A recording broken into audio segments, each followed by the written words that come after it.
Hello and welcome to the 7th edition of the Italian Wine Blog with myself, Sarah Newton, looking at Italian wines. Today I'm reviewing wines because I've had some requests. I've had some requests to look at Chianti Classico and also to talk a little bit about Chianti Classico and Chianti and Rafina and Chianti Classico Reserva and sort of sort out what's the difference and is it just enough to go for the Chianti Classico Reserva and think that that's going to be a better wine. I had a few questions about that recently. And Chianti is a confusing area. It's the area in between Siena and Florence. The Chianti region is actually really rather big, but the Chianti Classico region is between Siena and Florence over towards the east.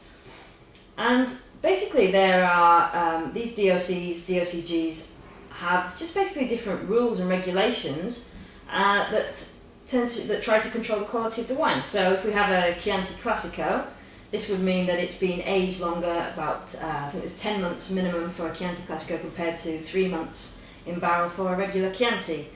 The vineyards of Chianti Classico have to be a year older. Things like this. The alcohol content is 1% more, 0.5% more on a Chianti Classico. So there are certain regulations that every producer must follow in order to have to be able to label their wines Chianti Classico. It must also obviously come from the Chianti Classico region. And the Chianti Classico Reservas have to be 36 or 38 months aged as well in oak barrels. So this again, these wines will only have the best grapes and will be usually a better quality. But what the most important thing is to remember in Chianti is your producers, because Chianti just runs the gamut of quality from really very poor stock Chianti to the very best Chianti Classico Reservas, which are world famous and sell for hundreds of pounds, dollars. And also vintages. This is where this wine is quite interesting. The first one I'm going to look at, the Badia e Coltibuano Chianti Classico 2006. This won the Tre Bicchieri with Gambaro Rosso this year. And in the same edition, their Chianti Classico Reserva, although it was a previous vintage, 2005, obviously had to be aged longer so they couldn't taste it the previous year, did not manage to get the Tre Bicchieri and only got a recommended mention, two glasses. So you have to know which producers are any good, and you have to know which vintages are good. And basically, if you stick with Chianti Classico, you should be okay, especially Chianti Classico 2006. But again, there's still going to be like a 10-15 point difference in between these.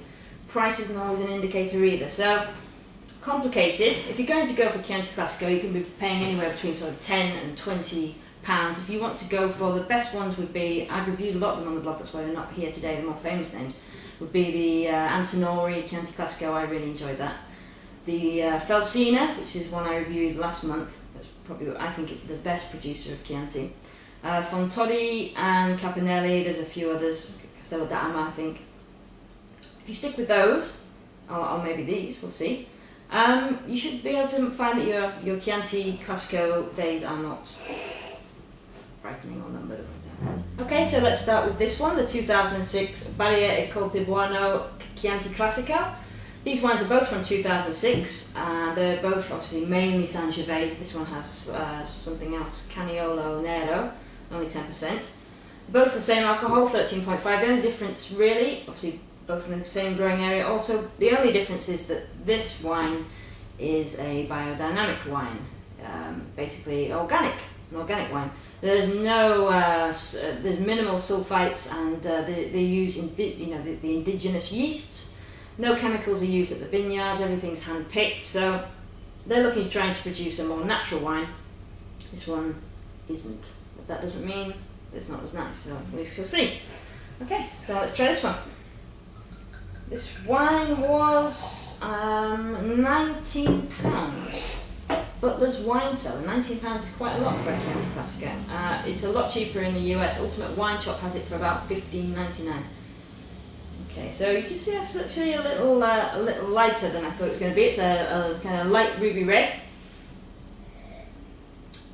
Very forward on the nose, aromatically very nice, very floral. Lots of glazed cherries. It's a little bit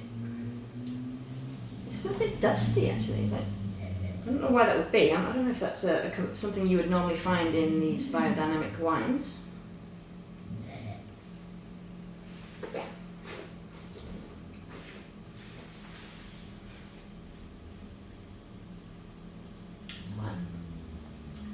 It's light bodied, very, very acidic.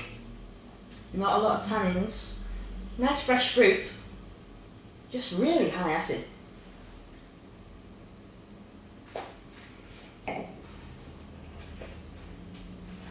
No. Italian Chianti needs food. You can't taste wine on an empty stomach.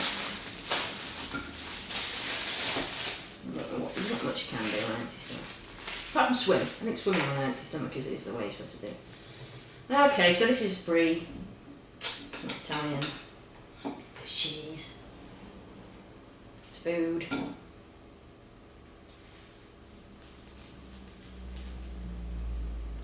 Ow. Cheese and blood and wine. Let's see if they go. Okay. Brie from Tesco's.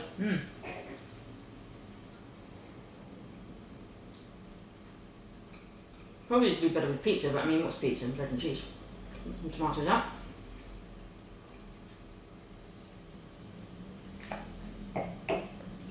Okay.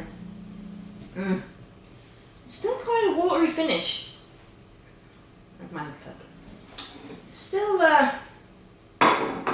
see, I was expecting really great things from this. You know, Tre Bicchieri, 87 points from Jancis Robinson. She's mean, you know. She really doesn't give the points out unless it's a really good wine, so whether I'm getting a different idea, I'm not going to have any more of it. No, I would only give this wine about 86 points. No, actually 85 points for the Barriere e Cote Buono Chianti Classico. Yes, it goes better with food, but most of these Chiantis are going to go better with food. Okay. And they said it wrong then. Barone Ricasoli, the Brolio. This guy does lots of different Chiantis. So this is one of them, the Brolio. You can see already. So we've got a deep ruby red. That's what I want my Chianti to look. I don't want it to look like that. I don't want it to look light ruby red, kind of wishy-washy. I want it to look like this. I wonder if that's... No, this is 100% Sangiovese, because I'm just wondering, because there's a real vegetal component on the nose, which I shouldn't be seeing. But apart from that, I mean, there are fruits. There's dark fruits. It's ripe, rich cherries, chocolate.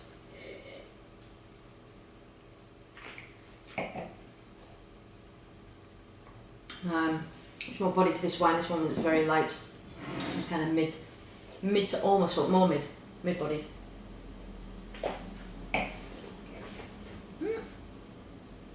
And cherry and chocolates on the palate. Lots more tannins. Touch bitter on the finish, and there's still that strange. It's like there's a little bit. They accidentally put some Cabernet Franc in there or something. Maybe it could do with a year or two to be left alone. But this one seems to me to be of a much higher quality. You can get this wine from Laurenti Wines for $18 or AG Wines for $12.50, which is quite a bargain. I think $12.50 for this kind of Chianti Classico. I would go 89. Wine Spectator went 90, but I wouldn't want to. There's a big difference between 89 and 90. I'm going to go 89 on this. And recommend, well, if this is £19, this is £12. Sorry. I'm going for the Brolio. The winner today, Barone Ricasoli Brolio Chianti Classico. Seek it out. And I'm just going to finish off the rest of that cheese. I'm sure it's going to be gorgeous. Ciao!